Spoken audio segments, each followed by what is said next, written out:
Sudah sering kita dengar. Tapi siapa yang mau ngamalkan? Kenapa kita masih takut sedekah? Kenapa? Teman-teman di sini masih ragu, ada celengan masjid lewat, nyumbang enggak ya? Kayaknya nanti sebentar lebih enak beli gorengan, beli teh botol. Taruh di kotak amal itu. Bilal radhiyallahu anhu pernah mau sedekah, lalu Nabi SAW mengatakan, hai Bilal, disambut oleh Nabi, hai Bilal, bersedekah, jangan kau takut dari zat yang maha perkasa dan maha kaya, Allah subhanahu wa ta'ala. Nabi SAW mengatakan, mana qasamalu min sadaqah, mau kaya, sedekah. Islam mengajarkan itu. Pangkal kaya, sedekah, beri. Orang kapitalis bilang apa? Pangkal kaya, nabung. Ketemu nggak nabung sama sedekah? Nggak bakalan. Orang nabung itu jadi bakhil, pelit. Itu bukan sifat orang beriman. Sudah tahu belum teman-teman sekalian? Kalau pernah ada seorang dari Ansar, dari orang Madinah, itu diangkat menjadi kepala suku. Lalu Nabi SAW tanya sebagian anggota sukunya, siapa pimpinan suku kalian sekarang? Fulan bin Fulan. Kata Nabi SAW, bagaimana orangnya? Oh, dia tampan, dia berwibawa. Cuma saja dia pelit ya Rasulullah. Pimpinan tapi pelit. Kata Nabi SAW, penyakit jiwa apa yang lebih berat daripada pelit? Dianggap penyakit itu oleh Nabi SAW. Kapan kita sudah pelit gak mau keluar? Maka ini berarti penyakit ini. Ya. Kalau ada orang minta-minta, tugas kita eksekusi, kasih. Bukan diskusi sama syaitan. Nah, syaitan bisikin diskusi sama dia. Nah, itu kayaknya anak pinjaman. Oh iya kayaknya gitu. Loh kok iya? Nah, itu kayaknya pura-pura tuh kakinya puntung. Oh masih muda badannya sehat. Akhi, bukan tugas kita memprotes pada saat itu. Orang lagi minta, perintahnya beri. Selesai. Dan jangan pernah merasa rugi. Kalau di masjid ini sekarang, di majelis begini, Masya Allah yang ramai orang datang. Ada orang tiba-tiba datang bawa proposal masjid. Nih, jemaah muslim Masjid Raya Kota Padang. Ini saya punya proposal masjid di kampung saya 500 juta. Tolong nyumbang. Kita semua nyumbang. Udah kita ikhlas karena mau masjid. Sebulan kemudian kita tahu orangnya penipu. Rugikah kita? Demi Allah tidak. Karena innamal a'malu binniat, kita niat nyumbang untuk masjid, Allah sudah kasih pahalanya. Dia nipu, dia dihukum, nggak ada ruginya. Jadi kalau orang itu anak pinjaman kah, kaki puntung palsu kah, urusan dia sama Allah, urusan kita sama Allah juga. Allah nilai itu, nggak ada yang rugi. Abdullah bin Umar radhiyallahu anhuma itu suka beli budak. Zaman dulu ada perbudakan ya, dibeli oleh beliau, lalu beliau ajarin sholat, ajarin ibadah. Kalau ada budaknya yang tidak pernah ketinggalan saf pertama, selalu ikut hafal Quran, ibadahnya bagus, dibebasin sama dia. Maka hampir semua budaknya berlumba-lumba memperbaiki ibadahnya gitu. Lalu ada satu orang bilang, wahai Abdullah bin Umar, mungkin anda ditipu sama mereka. Mungkin pura-pura saja, yang penting supaya bebas. Apa kata Abdullah radhiyallahu anhu? Ini orang punya keimanan. Beliau mengatakan, kalau mereka menipu kami di jalan Allah tidak masalah. Biarkan aja dia tipu. Allah nilai saya kok. Dia menipu biarin aja. Tapi di mata saya lepaskan karena Allah. Begitu orang memahami. Pernah Rabi ibn Husaim rahimahullah dihidangkan makanan mewah oleh istrinya. Namanya halwa. Zaman itu susah, bahannya mahal dan susah buatnya. Lama adonannya, banyak campuran kacang-kacangnya. Rumit gitu. Karena Rabi ibn Husaim rahimahullah tidak rewel. Yang istrinya hidangkan dia makan. Ada, alhamdulillah. Tidak ada, dia juga nikmati saja gitu.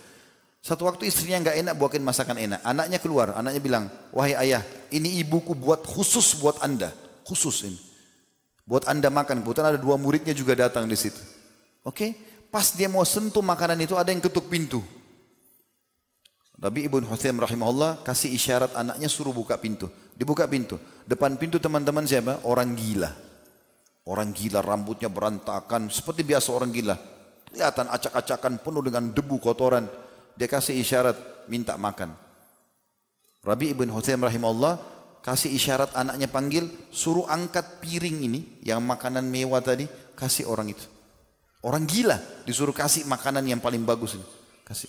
Anaknya ambil dikasih. Orang gila subhanallah, walaupun gila tahu makanan enak gitu ya. Dia bukan ambil satu potong kue itu dimakan semua. Sampai dalam kisah ini dikatakan, maaf, netes-netes air liurnya di situ. Habis makan karena orang gila, dia lempar piringnya, dia pergi, enggak terima kasih. Anaknya Rabi' bin Hutsaim jengkel sama si orang gila ini. Diambil piring itu, ditutup pintu, dia kembali ke ayah. Dia bilang, ayah, semoga Allah selalu jaga anda. Tadi itu yang minta-mintakan orang gila. Apa bahasa anaknya gini? Dia tidak tahu nilainya makanan itu. Kalau tadi anda suruh saya ambil makanan apa saja di dapur, roti gandum kah, kurma kah, mungkin dia makan. Kenapa harus halwa ini? Makanan yang bahannya mahal, ibu saya buat susah-susah. Perhatikan jawaban beliau rahimahullah. Seorang yang sudah tertanam iman dalam hatinya. Beliau mengatakan, hai anakku, kalau seandainya dia tidak tahu nilainya makanan itu, Allah tahu nilainya. Lalu kemudian dia bacakan firman Allah SWT, lan tanalu birra hatta tunfiqu mimma tuhibbun. Kalian tidak akan pernah mendapatkan maksimal balasan terhadap amal soleh kalian sampai kalian menginfakkan apa yang paling kalian cintai. Islam mengajar kita dermawan, berbagi. Jangan pelit teman-teman sekalian. Imam Az-Zahabi rahimahullah, sekarang juga itu yang sudah meninggal, beliau punya buku Kitab Al-Kabair menulis pelit adalah bagian daripada dosa besar. Syekh Muhammad Al-Munajjid sekarang juga menulis buku Al-Kabair, menyatakan juga sama. Dan beberapa para ulama yang menulis tentang buku dosa-dosa besar menyatakan juga sama. Ramadan mengajarkan kita untuk dermawan, berbagi.